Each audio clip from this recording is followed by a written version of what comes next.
Muy bien, vamos con el tema. El día de hoy vamos a presentar el tema falla hepática aguda en pediatría y vamos a hablar un poco de lo que es el trasplante hepático. La falla hepática es una enfermedad fulminante, es una enfermedad con una injuria hepática severa, con una evidencia bioquímica de alteración hepática en un paciente sin enfermedad hepática previa, con una coagulopatía irreversible, ¿no? Entonces tenemos que es un desorden multisistémico en el que hay compromiso severo de la función del hígado. Puede tener o no signos de encefalopatía, y sobre todo falla las múltiples funciones del hígado en un paciente sin una enfermedad hepática crónica de base generalmente. Estos son los criterios de falla hepática aguda. Primero, que el paciente no tenga una enfermedad hepática crónica previa, una evidencia bioquímica de una injuria hepática aguda, quiere decir una alteración severa de las transaminasas, una subida de las bilirrubinas, generalmente a predominio directo, etcétera, un aumento de la GGT, por ejemplo, etcétera. Otro criterio es una coagulopatía hepática, ojo, no corregible con vitamina K. Cuando hay encefalopatía, el TP, el INR sobre todo puede estar entre 1.5 y 1.9 y sin encefalopatía más de 2.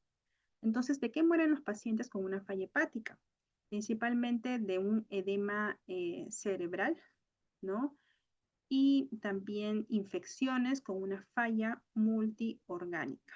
Vamos a hablar un poquito de lo que son las causas de una falla hepática aguda, dependiendo si son neonatos, si son infantes. En los neonatos pueden haber causas infecciosas, metabólicas, alteraciones también de la perfusión. Cuando son ya más grandecitos, predominan las causas infecciosas por drogas, tóxicos, causas metabólicas. También tenemos hepatopatías inmunes, alteración de la perfusión. En muchos casos pueden ser causas no reconocidas.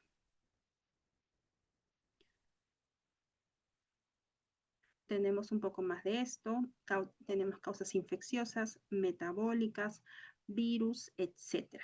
Entonces tenemos al hígado. El hígado es un órgano bastante con una gran capacidad reparadora, tiene diferentes mecanismos protectores, tiene un kit de supervivencia, tiene catalasas, peroxidasas, antioxidantes, glutatión, ¿no? Entonces, cuando viene una injuria, tiene una gran capacidad reparadora en un ambiente favorable.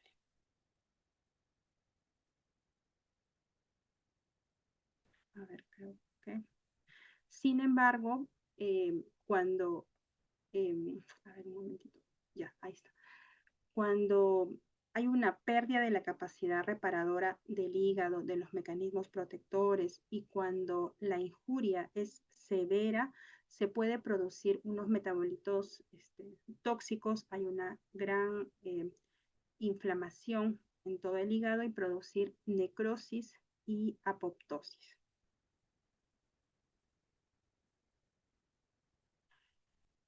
Hay una disminución de la detoxificación y función de filtro en el hígado, disminución de la síntesis, sobre todo de los factores de coagulación, también de las proteínas que fabrica el hígado, por ejemplo, la albúmina. Hay un aumento de la producción de citocinas, hay una circulación hiperdinámica y hay una respuesta inflamatoria sistémica. Entonces, hay un severo insulto en los hepatocitos, que son las células del hígado. Hay unas citoquinas proinflamatorias, una severa disfunción circulatoria, hay hipoxia tisular y una falla multiorgánica. Se liberan diferentes factores de coagulación, ¿no? Factor de necrosis tumoral, etcétera. y a la vez se produce la falla en diferentes órganos de manera progresiva, ¿no? Se va afectando sobre todo el cerebro, el aparato circulatorio, hay coagulopatía por pérdida de la función hepática, ¿no? De producir factores de coagulación, también se altera el pulmón, el riñón, hay mayor riesgo de infecciones, hay una vasodilatación y circulación hiperdinámica, hipotensión arterial, pero a la vez hay una vasodilatación, por ejemplo, cerebral, produciendo también signos de hipertensión endocraniana. Hay una vasoconstricción y apertura de Shands, pudiendo aparecer posteriormente síndrome hepatopulmonar. Hay una vasoconstricción renal y una vasoconstricción perisinusoidal. Entonces, un paciente con falla hepática aguda generalmente se presenta como un paciente con aumento de las bilirrubinas a predominio directo. Entonces, es un paciente que está ictérico con síntomas inespecíficos, generalmente cansancio, debilidad, náuseas, vómitos, en algunas ocasiones, en forma general, con un compromiso progresivo de conciencia, con encefalopatía, y puede ir rápidamente a una falla multiorgánica progresiva y presentar signos de hipertensión endocraniana, ¿no? La presentación clínica depende de la edad, de la etiología. Como había mencionado, hay ictericia y se puede añadir también encefalopatía, que puede ser variable, ¿no? Y de presentación diferente en el caso de los niños. Pero lo que sí, la coagulopatía siempre va a estar presente. La encefalopatía, como había mencionado, es un poco difícil de reconocer en niños pequeños, sobre todo en bebés, en neonatos. Puede haber vómitos, pobre tolerancia a la alimentación, inversión del ciclo sueño día-noche, irritabilidad. En niños mayores ya pueden aparecer comportamientos agresivos o inclusive convulsiones. Los lactantes, pobre lactancia, irritabilidad, ¿no? Etcétera. Entonces, la encefalopatía es un síntoma cardinal. El pronóstico es inversamente proporcional al grado de encefalopatía. La encefalopatía, mientras más alterada esté, peor pronóstico puede tener el paciente, ¿no? Y en niños a veces es un poco difícil de reconocer. Y se produce como habíamos mencionado, por el aumento del flujo cerebral, el edema cerebral, la acumulación y el aumento del amonio, la alteración de las vías de glutamato, serotonina, noradrenalina, la activación de los receptores GABA, hay un aumento del consumo también de oxígeno, ¿no? Hay una tumefacción del astrocito en el cerebro, esto produce edema cerebral, hay un estado proinflamatorio sistémico, hay un aumento de la síntesis de óxido nítrico, produciendo vasodilatación, aumento del flujo cerebral, edema cerebral, y bueno, esto produce lo que... Esta máquina tenía... Entonces tenemos diferentes grados de encefalopatía de acuerdo a la sintomatología, desde el grado 1 hasta el grado 4, el grado 1 con cambios mínimos en el humor, alteración del sueño, el grado 2 mareas, conductas inapropiadas, el grado 3 ya tenemos un paciente con tendencia al sueño, acá ya tenemos que pensar ya en una intubación endotraqueal, ¿no? Bueno, el problema de la hipertensión endocraniana es que esto puede llevar a un riesgo de herniación, hipoxia cerebral, entre otras complicaciones. La mortalidad de la encefalopatía es importante, ¿no? Es un factor muy importante en nuestros niños. También puede aparecer otro órgano afectado, como es el riñón. Puede haber también disfunción renal. Por eso es que siempre hay que pedirle urea creatinina, ver el flujo urinario Los pacientes pueden presentar oliguria y hay que hacer un seguimiento de ello.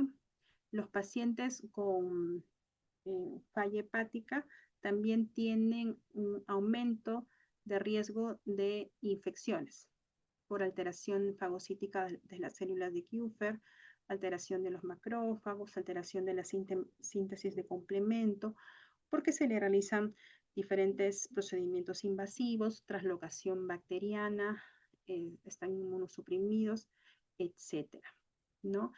También hay que tener en cuenta las alteraciones en el estado nutricional, ¿no? Recordemos que el hígado también tiene que ver con la síntesis de glucógeno, entonces hay una disminución de la neoglucogénesis, puede haber reducción de la masa grasa muscular, entonces ahí también puede haber alteraciones del estado nutricional. Los niños con falla hepática pueden tener hipoglicemia, hipofosfatemia, hipomagnesemia. Hay que recordar que siempre hay que estar chequeando el fósforo y el magnesio.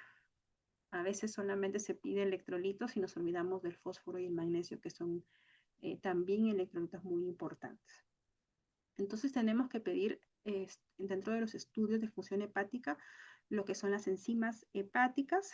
Las enzimas, o sea, el TGO y TGP, no dan una adecuada correlación de la severidad de la falla hepática. Podemos tener un paciente con 5.000 de transaminasas o 1.000 de transaminasas y esto no va a correlacionar con la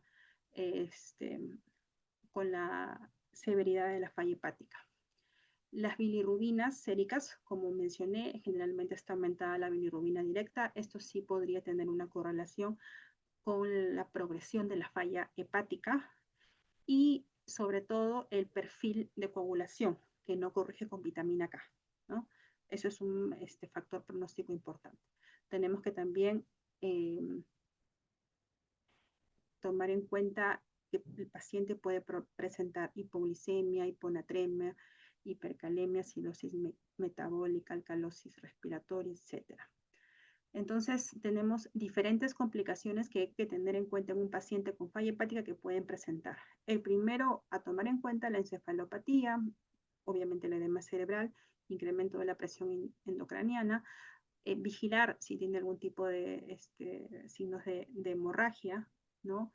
Porque tenemos un paciente con prolongación del INR, ¿no? A veces con una disminución progresiva de plaquetas, tenemos que ver si hay inestabilidad cardíaca, circulatoria, respiratoria, renal, si hay hipoglicemia, sepsis, trastorno ácido-bases, entre otras.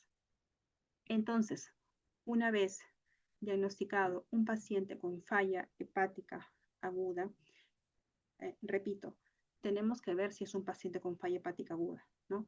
Es un paciente sin antecedentes previos de una enfermedad hepática. Segundo, es un paciente que prolonga el INR y no corrige con administración de vitamina K, ¿no? Tenemos un TP prolongado. 2, 3, 4, hemos tenido muchos pacientes así. Y tercero, desarrollo de síntomas generalmente de encefalopatía o alteraciones neurológicas o algún signo de alteración neurológica también se podría dar en los pacientes. En esos pacientes tenemos que inmediatamente evaluarlos y considerar referirlos a un centro especializado y idealmente tienen que pasar a una unidad de cuidados intensivos pediátricos en un centro trasplantador para manejar todas las complicaciones que se ha mencionado, ¿no? Mantener la diuresis, corregir la hipoglicemia, corregir también los trastornos hidroelectrolíticos. No se aconseja la sedación, hay que hacer un monitoreo neurológico, hay que mantener un buen BIG para mantener una buena glucosa, hay que mantener un buen ácido base, electrolitos, hay que ver cómo está el TP con el INR, todo el perfil de coagulación, etcétera, ¿no? Y bueno, claro, la administración de vitamina K. Dentro de lo que son las recomendaciones nutricionales, se le debe administrar al paciente dentro de lo que se pueda la alimentación. Si es que el paciente no tiene encefalopatía, no está indicado la restricción de proteínas. Un segundito. Ya, se debe controlar los signos vitales, saturación, los gases, electrolitos, la glicemia, como había mencionado. Se recomienda también los cultivos de vigilancia. Se aconseja también una línea venosa central. La detección neurológica es muy importante en los pacientes. Detección precoz de una injuria neurológica puede permitir intervenciones que eviten la progresión del daño y mejorar la evolución. En lo posible, tomar un electroencefalograma, ¿no? Es importante. A ver, sepa. Ya. Puede también ser necesario la administración de fósforo, magnesio, potasio, por lo que hay que vigilar todo lo que son electrolitos. Hay que también vigilar el volumen que se le administra, porque a veces se le pasa mucho volumen y pueden producir un edema pulmonar. Con respecto a las transfusiones, no porque tenemos un paciente con alteración del perfil hepático tenemos que transfundirlo. Tenemos ciertas indicaciones en transfusión. Por ejemplo, cuando tenemos un paciente con plaquetas menos de 20.000, bueno, ahí sí hay que transfundirlo. Si hay hemorragia significativa, cuando un paciente es menos de 50.000, hay que transfundirlo. Si tenemos un paciente con entre 50.000 y 70.000 y vamos a hacerle un procedimiento, podemos transfundir. El N-acetilcisteína solamente en ciertos casos, en intoxicación con paracetamol. La hipotermia también hay estudios que nos dicen que disminuye también el edema cerebral. Y en lo que es la coagulopatía, no se recomienda transfusión de rutina de plasma fresco congelado.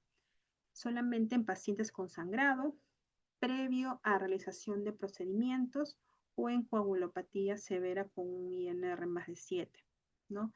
Crioprecipitados, por ejemplo, cuando tenemos un paciente con hipofibrinogenemia severa menos de 100. Y bueno, si tenemos al alcance el factor 7, también podemos administrarlo. Bueno, con respecto a qué hacer con el paciente, los niños con falla hepática aguda diagnosticada se debe trasladar de modo seguro y oportuno a una unidad de cuidados intensivos pediátricos en un centro trasplantador. Se dice que cuando tiene ya una encefalopatía iniciando el grado 3, 4, debería ser intubado para asegurar la vía aérea previo al traslado. Se debe tener un acceso vascular también garantizado y se debe realizar un monitoreo continuo de ritmo cardíaco, oximetría de pulso, presión, etc. No se debe sedar al niño si es que no lo requiere. Solo si el paciente está intubado, ¿no? Se podría administrar también propofol. En caso de pacientes que requieran hemodiálisis, solamente hay ciertos criterios, ¿no? Cuando hay sobrecargas de fluidos o según lo que se requiera. Hay que mantener el monitoreo cardiocirculatorio. Esto es importante, el mantenimiento de la perfusión y oxigenación tisular. No se recomienda la hipotensión. Hay que mantener un buen flujo vascular, evitar también la sobrecarga de volumen para evitar también el edema pulmonar. A ver, un segundito. Ya. Dentro de lo que es el manejo generales de la hipertensión endocraniana, se recomienda elevación de la cabecera, más o menos 30 grados, minimizar los estímulos, succión, dolor, tratar la fiebre, la hipertensión, evitar sobrecarga de fluidos, corregir hipercapnia, hipoxemia. Se utiliza mucho, por ejemplo, la solución hipertónica, ¿no? Para disminuir la hipertensión endocraniana. En algunos casos también utilizamos el manitol, ¿no? Tenemos que también, en el caso que se pueda, pedir amonio, ¿no? Eso es porque el amonio, si está elevado, nos refleja o es un buen predictor del desarrollo de hipertensión endocraniana, ¿no? Lo mismo que he mencionado, pues un suero salino hipertónico también sería importante. Las medidas específicas, si es que sabemos la causa de la falla hepática. En muchos de nuestros casos, lo que nos ha pasado es que no hemos sabido la causa de la falla hepática aguda, pero en caso supiéramos la causa, hay algunos tratamientos indicados en ese sentido. Por ejemplo, en un paciente con hepatitis autoinmune, tenemos que darle un tratamiento inmunosupresor, corticoides a dosis altas. Si es por la falla por una infección por un herpes citomegalovirus, aciclovir, aciclovir, paracetamol, N-acetilcisteína, dependiendo si es un tóxico o no. Hay que también evaluar la severidad de la enfermedad hepática. El TP con el INR es el mejor predictor de sobrevida de los pacientes. Mientras tengamos un TP más elevado, es el peor es el pronóstico, ¿no? Este es un poco más de lo que había mencionado. Eh, la corrección de la coagulopatía en caso de sangrado o al someter al paciente a procedimientos invasivos, no se recomienda estar transfundiendo. Sí se recomienda la colocación de vitamina K, ¿no? Una vez diagnosticado la falla hepática, para ver si hay reversión de la coagulopatía. Hay que reponer líquidos, electrolitos, mantener una glicemia adecuada, corregir los factores asociados, corregir si hay hiponatremia, hay que corregirla, hay que llevarlo un poquito a la hipernatremia, control de la hemorragia, tratamiento también de infecciones, no administrar neurodepresores, no administrar muchos diuréticos, mantener la vigilancia en caso de sospecha de infecciones. Se recomienda también darle un omeprazol. También medidas anti-amonio, o sea, descontaminación intestinal que puede ser dado con rifaximina y también hacer que haga deposición con lactulosa, ¿no? Este es un poco lo que ya había mencionado. En caso de toxicidad con paracetamol, se le puede dar N-acetilcisteína, hepatitis autoinmune, metilprednisolona. Si tenemos diagnóstico hepatitis MER, un antiviral, la mimurina, etcétera, ¿no? De acuerdo a cada caso. Esto ya es manejo de la unidad de cuidados intensivos. Se recomienda resguardar la vía aérea con una intubación endotraqueal cuando ya tenemos una encefalopatía llegando al grado 3, ¿no? Tenemos que mantener la reanimación hídrica y vasopresores, mantener un adecuado estado de electrolitos y de glucosa, evitar la hipoglicemia, mantener un buen VIG. Generalmente los pacientes hacen hipoglicemia. Evitar la hiponatremia también, porque esto puede exacerbar el edema cerebral. Corregir la hipocalcemia, la hipofosfatemia, la hipomagnesemia. Entonces es importante pedir fósforo y pedir magnesio. Para la encefalopatía, mínima estimulación, la intubación cuando esté entrando al grado 3, cabecera a 30 grados. Si tiene algún estímulo, fiebre, infección, tratarlo.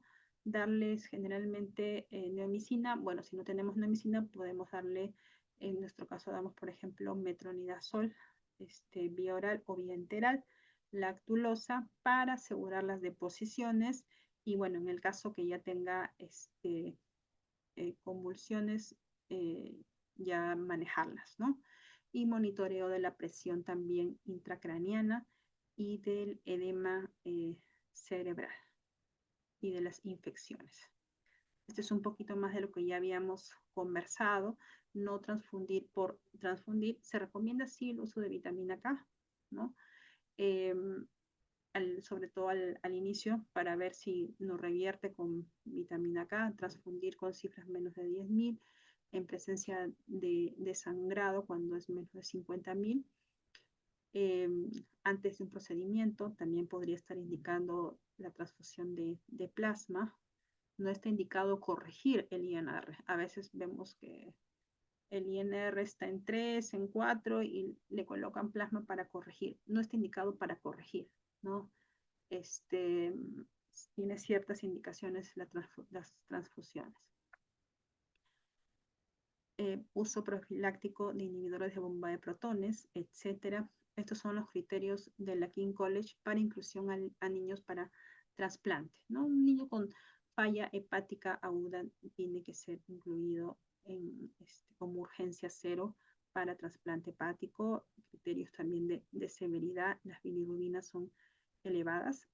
Este es un ejemplo que quería mencionar del PEL, que es la prioridad para recibir un trasplante. Es un modelo que integra tanto la edad, las bilirrubinas, la albúmina, el INR y en caso de niños menores de 12 años, el déficit de crecimiento, lo cual es muy importante. Entonces, según el PEL que el paciente tenga, se incluye en la lista de espera de trasplante. Pero en el caso de una falla hepática aguda, generalmente fulminante, el paciente inmediatamente pasa primero en la lista, o sea, pasa como una urgencia 0. Acá como se dice así, urgencia, quiere decir que es una urgencia nacional.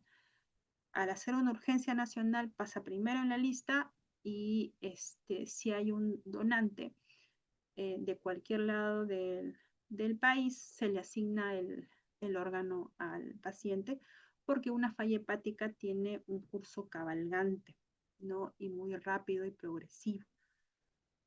Como había mencionado, las urgencias, primero es la falla hepática aguda fulminante, la falla primero del injerto, o sea, se trasplanta el niño y tiene una falla primaria del injerto, también es una urgencia, y una trombosis de la arteria hepática. Vamos a hablar también de la valoración y preparación del paciente para trasplante. Es importante, si se diagnostica el paciente, valorar y transportarlo en forma adecuada y prepararlo en forma adecuada en un centro trasplantador. Se ve el caso en el Comité Multidisciplinario de Trasplante hepático y se evalúa el caso, ¿no? Y en el caso de que el paciente sea aceptado, ingresa a trasplante. Tenemos, por ejemplo, un pequeño casito de una paciente de 2 años que ingresó procedente de Chancay con deposiciones líquidas, un tiempo de enfermedad de 21 días, 7-8 veces por día, asociado a leve dolor abdominal, vómitos, ¿no? Con unas bilirrubinas aumentadas, a predominio directo, tenía las bilirrubinas totales en 11, transaminasas que volaban, TGB en 8.000, TGP en 4.400. La paciente, se nos hizo una teleconsulta del Instituto Nacional de Salud del Niño de Breña, ¿no? Tenía lo que vemos generalmente, primero es que tenga alteración de la función hepática, ¿no? Esta paciente obviamente tenía alteración de la función hepática, vemos las transaminasas alteradas, las bilirrubinas alteradas que van en progresión, sobre todo las bilirrubinas directas, ¿no? Las transaminasas, como había mencionado, no son un signo de pronóstico o severidad, ¿no? Podemos tener transaminasas que están disminuyendo, pero el cuadro es más severo, ¿no? En cambio, las bilirrubinas directas, sobre todo, que van aumentando, el cuadro es peor. Y sobre todo el INR, ese es un factor pronóstico. A esta paciente le estaban también, bueno, le pusieron plasma y le estaban colocando vitamina K. Recibió 3 dosis de vitamina K, pero a pesar de ello no corregía. Tenía el INR más de 3. Se refirió a nuestra institución y el INR rápidamente comenzó a progresar. Como pueden ver, tenía INR en 3, en 4, luego bajó un poquito y en horas se elevó a 7 el INR. Entonces rápidamente se activó el operativo de trasplante de hígado. Obviamente, para ingresar a un operativo de trasplante se tiene que pedir todos los exámenes de laboratorio y todos los exámenes infecciosos y buscar la causa, ¿no? de la falla hepática. Por eso es que se le pide diferentes exámenes y obviamente el prequirúrgico, porque si tenemos algún tipo de infección tenemos que tratarla. ¿Por qué? Porque cuando se trasplante el paciente va a recibir una gran carga inmunosupresora. Entonces, si por ahí había una infección oculta o una infección que no ha sido tratada, la infección va a, a, a complicarse, ¿no? Porque vamos a darle una inmunosupresión bastante agresiva para prevenir justamente el rechazo. Y por eso, y por ese motivo, es que se le debe monitorizar todos los laboratorios, también cultivos, para poder tratar alguna infección si es que la hubiera, ¿no? Tenemos acá la historia de la paciente, como el INR desde 7 comenzó a disminuir en forma progresiva. Se le da al inicio una profilaxis antibiótica porque el trasplante es una de las cirugías más complicadas y largas que hay. Se le da siempre profilaxis antibiótica, se le da corticoides, pulsos, generalmente de metilprednisolona, y bueno, transfusiones según lo que requieran, y luego se le da inmunosupresores y manejo en la unidad de cuidados intensivos, ¿no? Podemos ver la disminución de las transaminasas de esta paciente y sobre todo de las bilirrubinas a predominio directo y del INR. No, esta pacientita fue bien, fue trasplantada acá en la institución hace unos meses y hizo una leve encefalopatía. Por eso es que en los niños a veces no se reconoce en forma muy fehaciente. Por eso es importante ver el INR, pero sí hemos tenido casos en que en un día estaban bien, estaban tranquilos, estaban hablando y en horas comienzan a tener irritabilidad, se duermen un poquito, o vómitos, ¿no? Y la encefalopatía puede progresar en horas. Por eso es que es importante el monitoreo y actuar en forma rápida en estos pacientes, ¿no? Por eso es que todo paciente con falla hepática aguda debe ser derivado oportunamente a un centro trasplantador, ¿no? Y debería estar en una unidad de cuidados intensivos. En caso de ascenso rápido del INR, sobre todo, o evidencia de una encefalopatía, ¿no? Acá podemos observar todo los exámenes que se les pide. Idealmente tienen que pasar por diferentes evaluaciones para poder desfocalizar al paciente, ¿no? Y para poder pasar prequirúrgico, etcétera. Bueno, se trasplanta y luego del trasplante, bueno, no es que se trasplanta y ya la vida es maravillosa y no pasa nada. No. Luego del trasplante, a veces vemos muchas complicaciones que a veces son inmediatas, mediatas o a largo plazo. Complicaciones postquirúrgicas, complicaciones de las vías biliares, de los vasitos vasculares, trombosis de la vena porta, alteraciones vasculares arteriales, estenosis, complicaciones infecciosas. Recuerden que el paciente está inmunosuprimido. Hemos visto también en la paciente del caso, presentó, por ejemplo, un rechazo del injerto y tuvimos que darle tratamiento para ello. Tuvimos que tomarle una biopsia, diagnosticar el rechazo y darle un pulso de metilprednisolona para tratar el rechazo, ¿no? Y ahora ya está bien, ¿no? Es importante la detección a tiempo de las múltiples complicaciones que pudieran ver en un post-trasplante y complicaciones también derivadas del tratamiento inmunosupresor. Entonces tenemos efectos también adversos de la inmunosupresión. Al bajar las defensas, aumentan las infecciones y pueden haber a largo plazo también algún tipo de alteraciones como dislipidemia, un poquito de aumento de la glucosa, tumores de novo como PTLD, etcétera, no diarrea, dolor abdominal.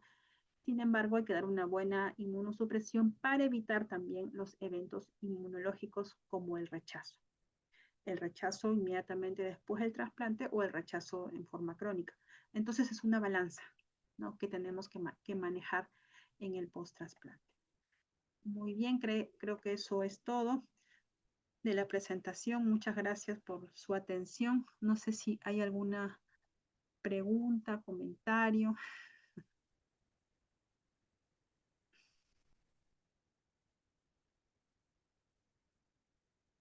o algo que quieran mencionar.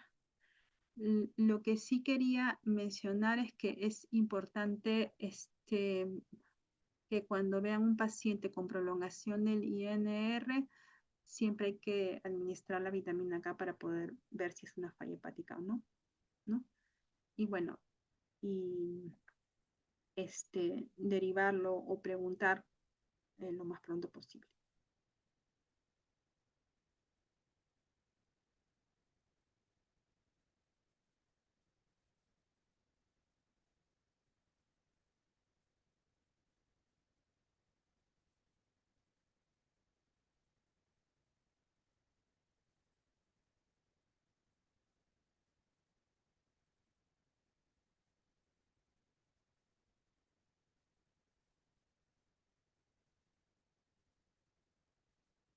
Creo que no hay preguntas, no sé.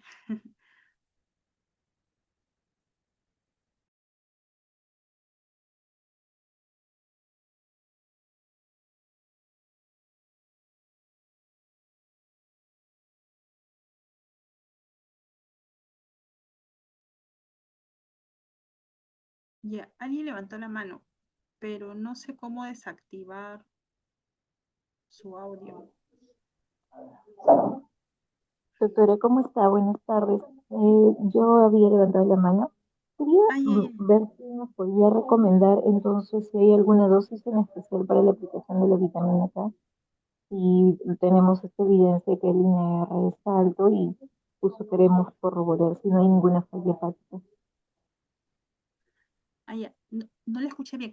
La dosis de vitamina K más Sí, o menos es 0.5 miligramos por kilo. 0.6 también puede ser miligramos por kilo. La dosis máxima que se le coloca es una ampolla de vitamina K. Es lo que en caso de falla hepática aguda. Como había mencionado, hay criterios de falla hepática aguda. En el caso, por ejemplo, o sea, primero que el paciente, a ver acá, el paciente, no sé si ven mi pantalla. Sí, sí, mi pantalla. Por ejemplo, primero que tiene alteración de la función hepática, ¿no? Entonces, tiene una coagulopatía, acá están los valores. Si el INR tiene una encefalopatía, observan una encefalopatía, el INR puede estar entre 1.5 a 1.9, ¿ya? Y no corregible con vitamina K. Quiere decir que ya se le colocó la vitamina K y no corrige con el INR, ya podría catalogarse como una falla hepática aguda, ¿no? Pero claro, teníamos que evaluar al paciente. Y si no tiene ningún signo de encefalopatía, el INR tendría que ser más de 2, ¿no? Post administración de vitamina K.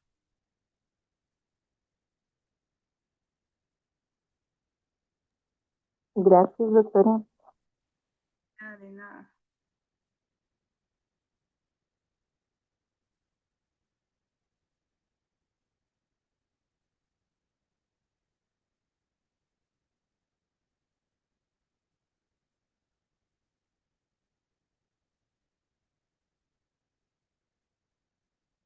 Creo que ya no hay más consultas. Bueno, muchas gracias por su participación.